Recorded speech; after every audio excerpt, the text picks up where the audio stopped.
Worldwide movement, peace, love, respect. Big King Sadiq hollering at you one more again.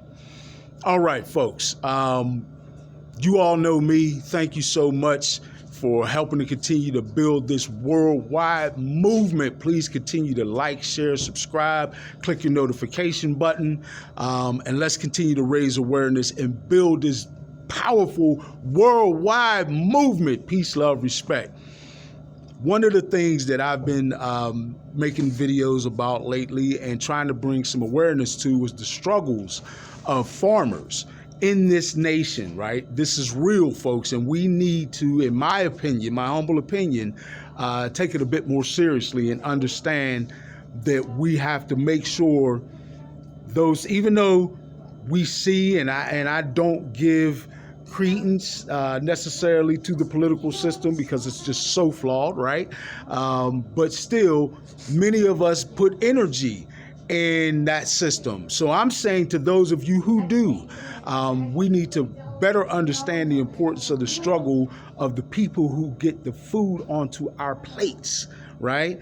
And make sure that if you are going to give your energy, your approval, your vote to any elected official, that they're looking out for our farmers, right? Both nationally, certainly in the state of Pennsylvania, even right here in the local level, in the greater Pittsburgh area. So without further ado, this kind gentleman, farmer, has given me a brief moment of his time to tell and talk just a little bit about the realities of their struggle, right? The struggle of farmers here in Pennsylvania. All right, and here you go. Hi, sir. If you would just introduce yourself. Hello, my name is Brian Greene. I'm from originally from Westmoreland County, and then right now I have a dairy farm down in Fayette County. And I'm selling produce where I met this gentleman here today, whatever, down in Pittsburgh here. I've been farming for about 45 years now. I'm 52 years old. Wow. And I've been my whole life, so to speak. I've been chicken farming and beef, pigs, dairy farm, and everything. So and then I've also dealt with the public, so I know sort of both sides of the issue or on a lot of different things. But one thing I've seen over the years, I mean, it's a good life or whatever farming is, but it's a very, very hard life. So. Indeed. That's what we want to bring and we're down here at the farmers market facility down in East Liberty Farmers Market that I have visited, right, for years with my family, living in the East Liberty area or living in neighborhoods close by. So I could tell you they really have brought good food to people's plate for years, right? And we need to just raise the awareness a little bit. So I want to ask you, if I may, what would you say, or in your words, briefly, a little bit of the major struggles that farmers face in Pennsylvania and I guess similar struggles nationally? Well, there's a lot of issues that farmers face. One would be dealing with the government, between the government restrictions and their policies, whatever. It's very hard to try to keep up with everything. Whatever. Number one, you have to be a farmer, and then you have to be a bookkeeper, and then, like I said, then you got to be a politician to keep track of all the issues. Wear a lot of hats. I mean, it's I'd say it's very hard to keep up with everything, and then myself, whatever. Like I said, I've done a lot of different facets in life. Like I said, government paperwork is one of the worst, unfortunately. I can imagine. And I know what he's referring to as someone who has previous employment in the government contracting arena, so to speak. A lot of bureaucracy, a lot of what has been referred to as red tape, right? Too much, in fact. Speaking of that, I know that there's a lot that happens, right? And I think a lot of voters may not understand this, but there's a lot that happens between when funds are promised to or legislation is supposed to allocate funding to farmers in the form of assistance or aid.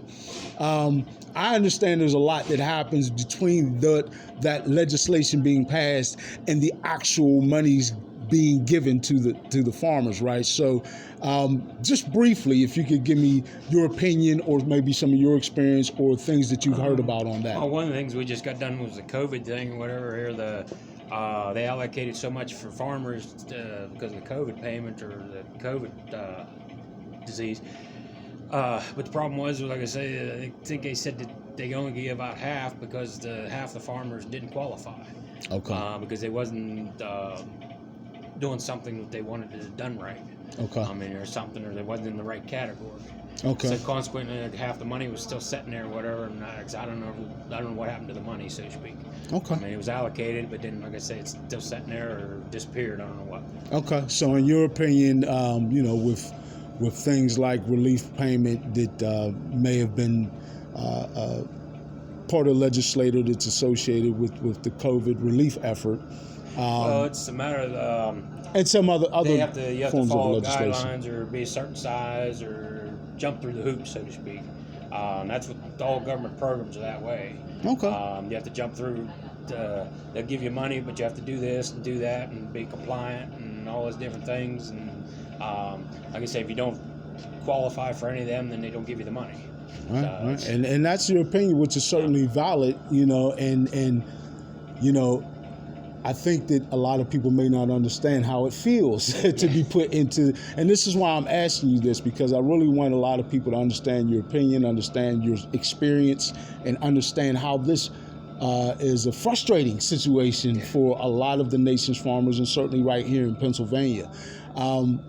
Let's switch just a little bit and talk briefly about the costs, right? The huge costs that are involved in maintaining a farm.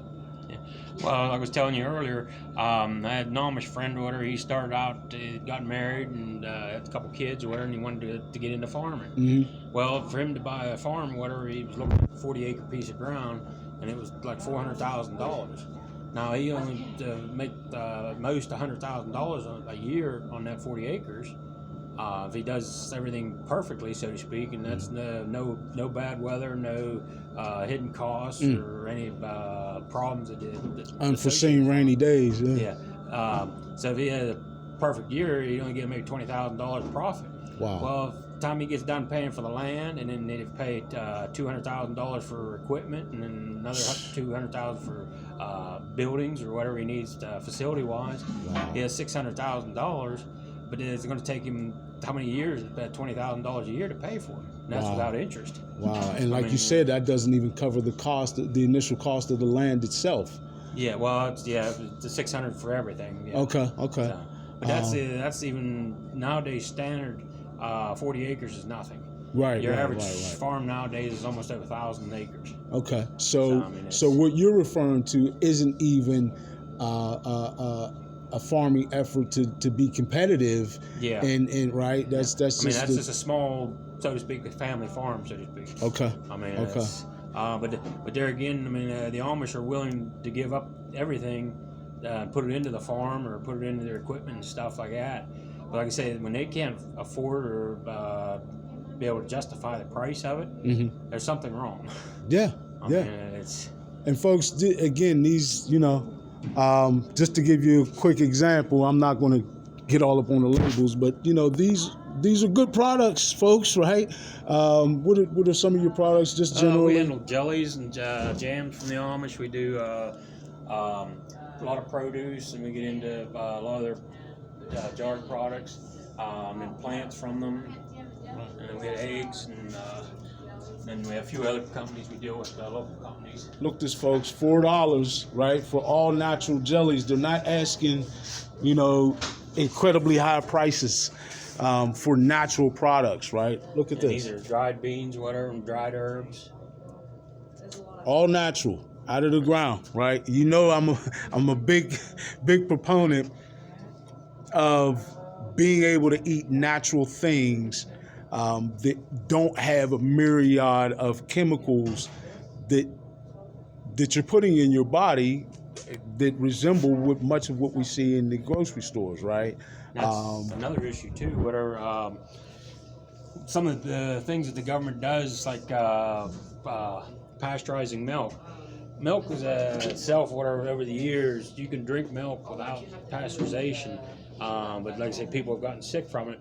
But then the other people, what are they got, like myself, I'm lactose intolerant. I can't drink pasteurized milk, but I can drink raw milk. Okay. Okay. When you pasteurize it, you take out some of the enzymes and the stuff that works in your body. I mean, it changes it. Right. It doesn't make it work as effectively. Indeed. So, Indeed. but it's there's a lot of things like they do pasteurization, sanitation stuff. They kill some of the natural The biomes. flora, yeah, the to actually help the Yes, I think. diseases. So now, like I said, now we have a society that we just get COVID. There's no way.